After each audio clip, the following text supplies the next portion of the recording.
Assalamualaikum warahmatullahi wabarakatuh. Perkenalkan, nama saya Lili Katniati dari program studi S1 Manajemen Fakultas Hukum dan Bisnis Universitas Duta Bangsa Surakarta. Nah, di sini saya akan mempresentasikan mengenai marketing mix dan loyalitas pelanggan pada usaha holistik Tawangsari, Sukoharjo. Baik, kita ke slide selanjutnya, ada pendahuluan. Itu nilai latar belakang. Latar belakang saya melakukan penelitian ini itu berdasarkan penelitian yang dilakukan oleh peneliti sebelumnya, dan sehingga penulis ingin mengetahui lebih lanjut mengenai pengaruh bauran pemasaran dan loyalitas pelanggan. Itu berdasarkan penelitian yang dilakukan oleh Putu Yudhistira Budi Setiawan pada tahun 2016. Itu dalam penelitiannya, pengaruh bauran pemasaran terhadap kepuasan dan loyalitas pelanggan produk. Nah, itu menyatakan bahwa variabel produk sangat berpengaruh secara signifikan terhadap kepuasan dan loyalitas pelanggan produk. Nah, sedangkan Aib Nurbani dan kawan-kawannya pada tahun 2019 dalam penelitiannya pengaruh bauran pemasaran terhadap kepuasan dan kepercayaan serta dampaknya pada loyalitas konsumen itu menyatakan bahwa variabel produk tidak berpengaruh secara signifikan. Nah, sehingga penulis ingin mengetahui lebih lanjut pengaruh bauran pemasaran dan loyalitas pelanggan terhadap variabel lain.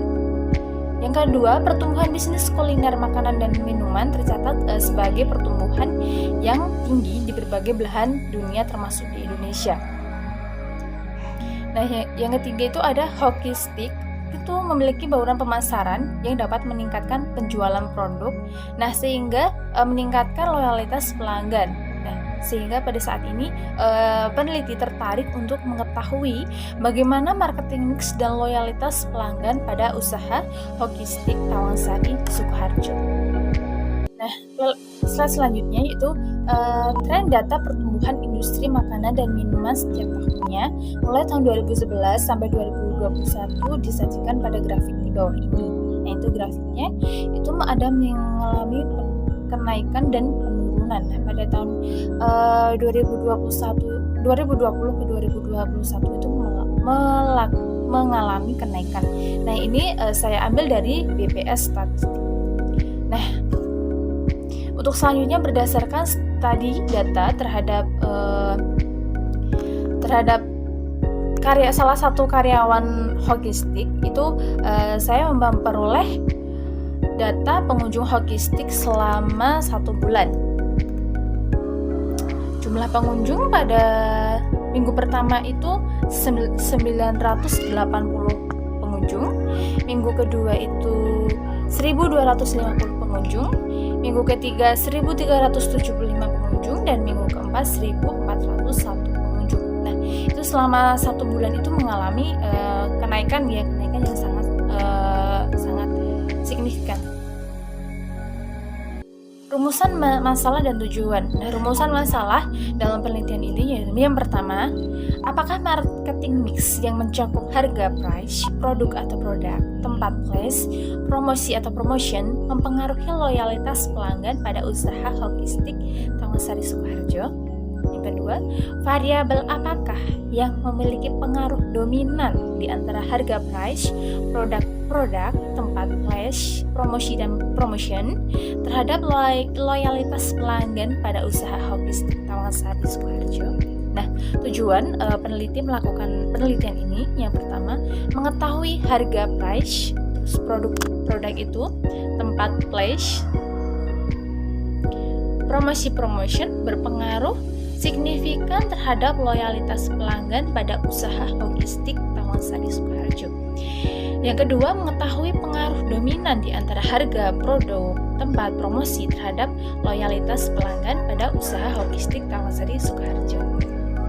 Untuk literatur reviewnya, pemasaran adalah, menurut Kotler tahun 2008 menyatakan bahwa pemasaran adalah suatu sistem keseluruhan dari kegiatan-kegiatan bisnis yang ditujukan untuk merencanakan, menentukan harga, mempromosikan, dan mendistribusikan barang dan jasa yang memuaskan kebutuhan baik kepada pembeli yang ada maupun pembeli potensial. Nah, untuk marketing mix adalah bauran pemasaran atau bauran pemasaran itu merupakan seperangkat alat yang digunakan pemasaran untuk membentuk karakteristik jasa yang ditawarkan oleh pelanggan. Alat-alat tersebut dapat digunakan untuk menyusun strategi jangka panjang dan juga untuk merancang program taktik jangka pendek menurut Ciptono tahun 2011. Nah, sedangkan menurut Kotler, bauran pemasaran adalah kumpulan alat pemasaran taktis terkendali produk, harga, tempat, dan promosi yang diperlukan perusahaan untuk menghasilkan respon yang diinginkan di pasar sasaran. Nah, terdapat 4 elemen marketing mix, yaitu yang pertama produk atau produk. Produk adalah segala sesuatu yang ditawarkan ke pasar untuk mendapatkan perhatian, dibeli, dimiliki, digunakan, atau dikonsumsi yang dapat memuaskan keinginan atau kebutuhan pemakainya, menurut Kotler dan Armstrong pada tahun 2013. Selanjutnya, elemen selanjutnya itu price, itu harga. Menurut Kotler tahun 2009, harga adalah jumlah uang yang harus dibayar pelanggan untuk memperoleh produk. Nah, sedangkan menurut swasta pada tahun 2009, harga adalah jumlah uang ditambah beberapa barang keluar mungkin yang dibutuhkan untuk mendapatkan sejumlah kombinasi dari barang beserta pelayannya. Yang ketiga ada promotion atau promosi. Itu merupakan komunikasi pemasaran yang bertujuan untuk menginformasikan, mengingatkan, dan mengajak pelanggan untuk membeli produk yang dimiliki oleh suatu usaha atau perusahaan. Ada place, itu tempat merupakan salah satu variabel yang penting untuk meningkatkan loyalitas pelanggan. Itu yang tempat itu mengacu pelanggan untuk lebih mudah mengakses dan mendapatkannya. Tempat identik dengan saluran distribusi. Selanjutnya itu loyalitas pelanggan. Apa sih loyalitas pelanggan itu? Nah, loyalitas pelanggan itu komitmen yang dipegang kuat untuk membeli atau berlangganan lagi produk atau jasa tertentu di masa depan meskipun ada pengaruh situasi dan usaha pemasaran yang berpotensi menyebabkan perubahan perilaku. Baik, kita ke slide selanjutnya, yaitu kerangka berpikir. Kerangka berpikir dari penelitian ini, jadi produk, price, promotion, dan pledge itu mempengaruhi terhadap loyalitas pelanggan usaha logistik Tawangsari Sukoharjo. Untuk metodologi penelitian ini, untuk rancangan kegiatan saya menggunakan penelitian eksplanasi atau explanatory research, yaitu penelitian yang menjelaskan hubungan antara variabel-variabel penelitian melalui pengujian hipotesis. Nah, untuk skala pengukuran menggunakan skala Likert, yaitu untuk metode pengumpulan datanya saya menggunakan cara angket. Untuk teknik analisis data penelitian ini, saya menggunakan data statistik SPSS.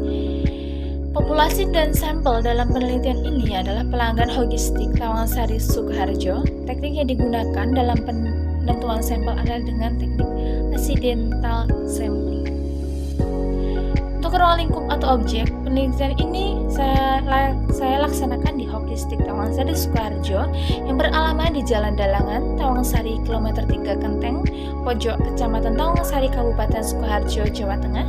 Waktu penelitian saya laksanakan pada bulan September sampai November 2021. Nah, selanjutnya bahan dan teknik pengumpulan data. Jenis data yang digunakan dalam penelitian ini adalah data primer dan sekunder. Metode pengambilan sampel yang digunakan itu accidental sampling. Terus menggunakan kuesioner melalui Google Dokumen atau angket tadi ya. Nah, untuk mendapatkan sampel hanya sebanyak 41 responden cukup untuk mewakili untuk diteliti. Nah, untuk instrumen penelitian yang pertama ada uji validitas. Uji validitas itu apa? Nah, uji validitas itu ukuran untuk menentukan tingkat kevalitan atau kestabilan suatu instrumen. Suatu instrumen dianggap valid apabila mampu mengukur apa yang diinginkan. Selanjutnya ada uji reliabilitas.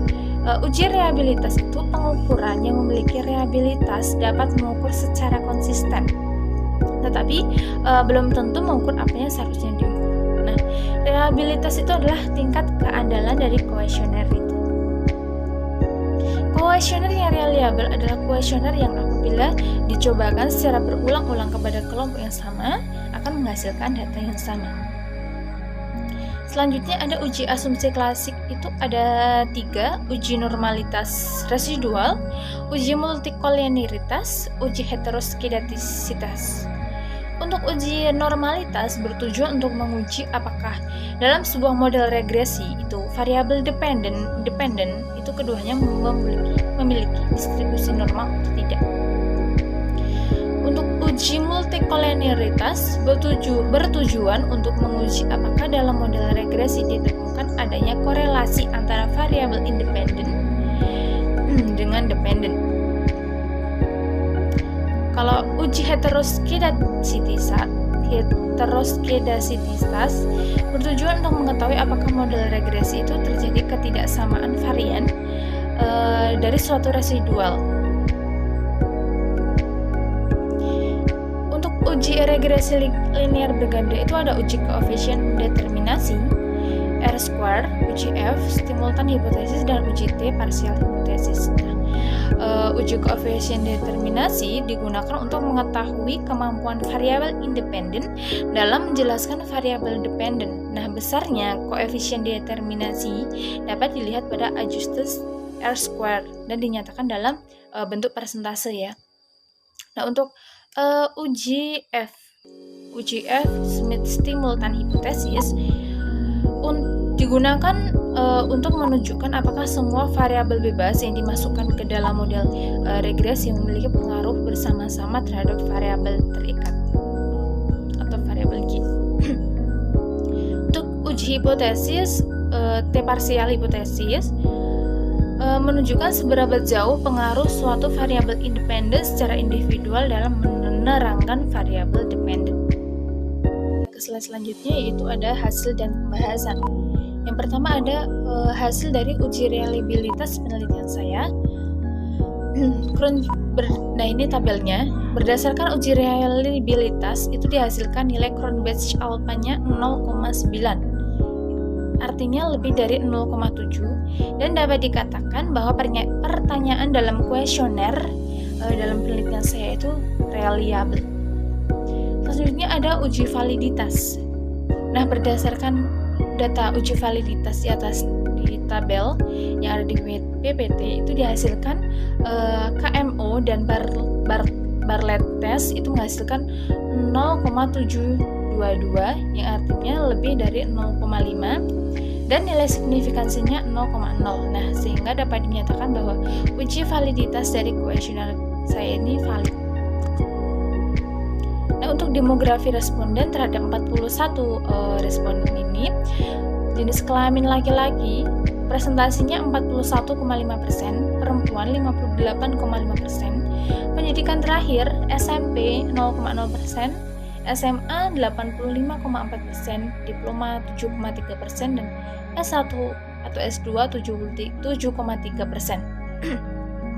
Untuk usia 17 sampai 20 tahun ini 39,0%, 21 sampai 30 tahun 58,5%, 31 sampai 40 tahun ini 2,4%, 41 sampai 50 tahun 0,0%. Untuk pekerjaan ini paling banyak itu pelajar ya, atau mahasiswanya itu 63,4%, wira swasta 22%, PNS 4,9%, pegawai swasta 9,8%.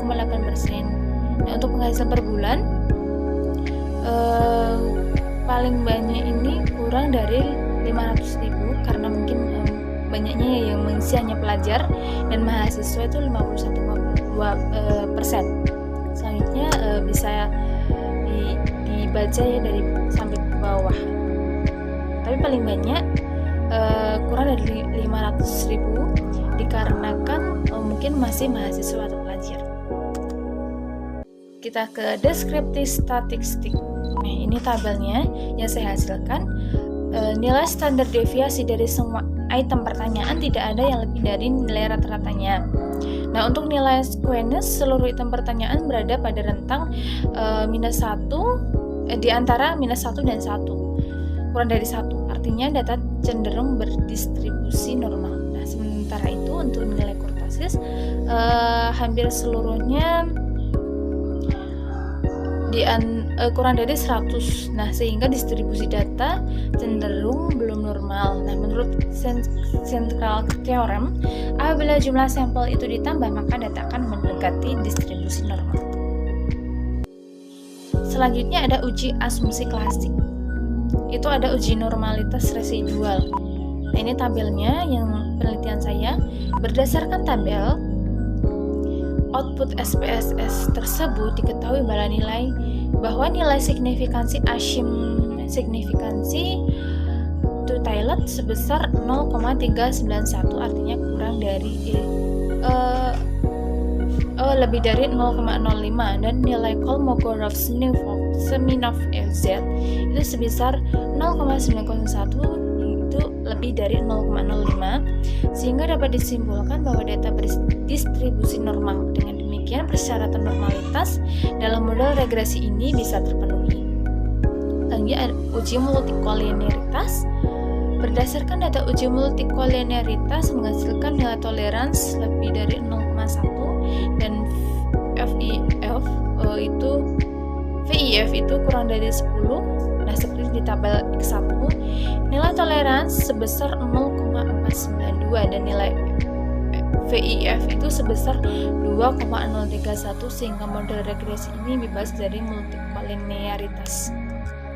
Selanjutnya, uji heteroskedastisitas. Pada tabel 1 disimpulkan bahwa H0 tidak terdapat heteroskedastisitasnya. Nilai dari signifikansi White test for heteroskedasticity sebesar 0,276, artinya lebih dari 0,05, sehingga tidak terdeteksi adanya heteroskedastisitas.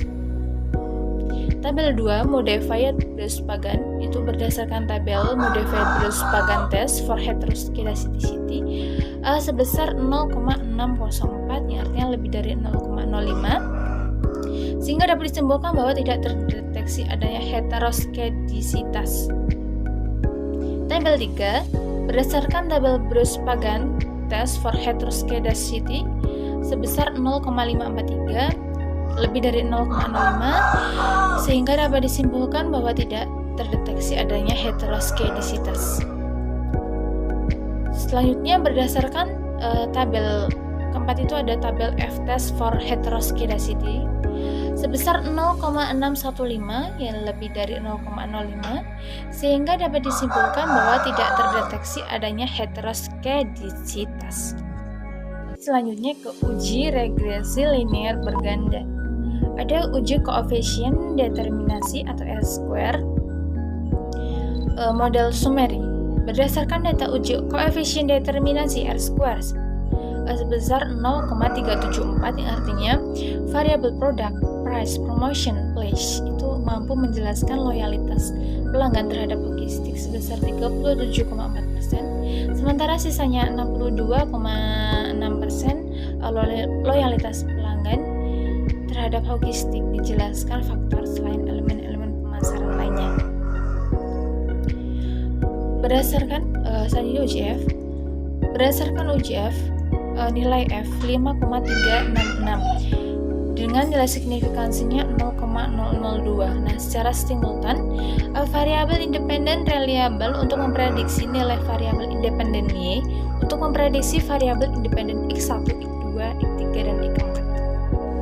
Selanjutnya ada uji T parsial hipotesis. Nah, itu berdasarkan hasil uji T pada tabel di atas untuk variabel X1 menunjukkan hasil signifikan dikarenakan nilai signifikansinya kurang dari 0,05 dengan T hitung 1,792 dinyatakan dengan tanda positif.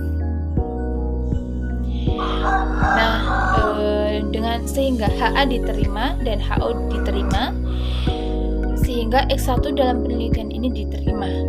Untuk variabel X2 menunjukkan hasil tidak signifikan dikarenakan nilai signifikansinya lebih dari 0,05 dengan T hitung sebesar 0,313 dinyatakan dengan negatif, sehingga HA ditolak dan HO ditolak, sehingga X2 dalam penelitian ini ditolak. Untuk variabel X3 menunjukkan hasil tidak signifikan.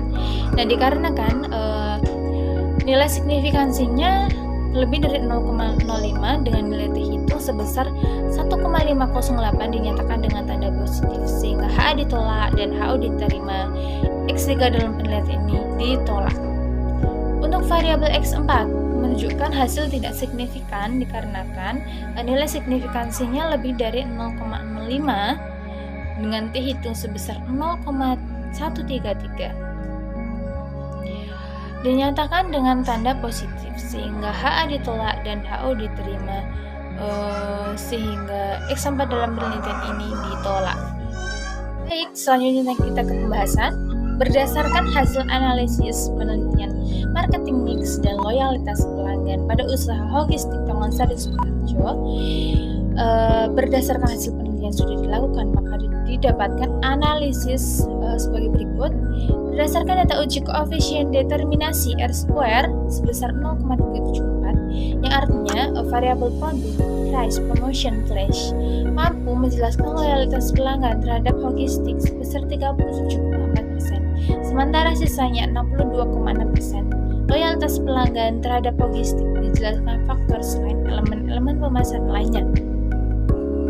Berdasarkan uji T, diperoleh bahwa hanya variabel harga saja yang memiliki pengaruh signifikan terhadap loyalitas pelanggan. Berdasarkan uji F, menghasilkan nilai F 5,366, signifikansinya 0,002. Secara simultan, variabel independen reliable untuk memprediksi nilai variabel dependen loyalitas pelanggan, untuk memprediksi variabel independen harga produk, promosi, dan tempat. Slide selanjutnya yaitu ada penutup. Nah, penutup itu kesimpulan. Berdasarkan rumusan masalah, hasil analisis, data, dan pembahasan yang telah diuraikan pada bab sebelumnya, maka dapat ditarik kesimpulan bahwa variabel price yang berpengaruh positif terhadap loyalitas pelanggan, sedangkan produk, tempat, dan promosi berpengaruh negatif terhadap loyalitas pelanggan Hogistik Tawansari Sukoharjo. Kedua, variabel produk, place, dan promotion tidak berpengaruh signifikan terhadap loyalitas pelanggan Hogistik Tawansari Sukoharjo. Variabel yang memiliki pengaruh paling dominan terhadap loyalitas pelanggan Hogistik Tawansari Sukoharjo adalah variabel price atau harga. Saran untuk penelitian ini diharapkan peneliti selanjutnya untuk mengkaji lebih banyak sumber maupun referensi yang terkait marketing mix dan loyalitas pelanggan, sehingga hasil penelitiannya dapat lebih baik dan lebih lengkap dari penelitian ini. Selanjutnya, peneliti selanjutnya diharapkan lebih mempersiapkan diri dalam proses pengambilan dan pengumpulan data, dan penelitian selanjutnya itu diharapkan ditunjang pula dengan wawancara dan sumber kompeten yang teraktual. Baik, terima kasih.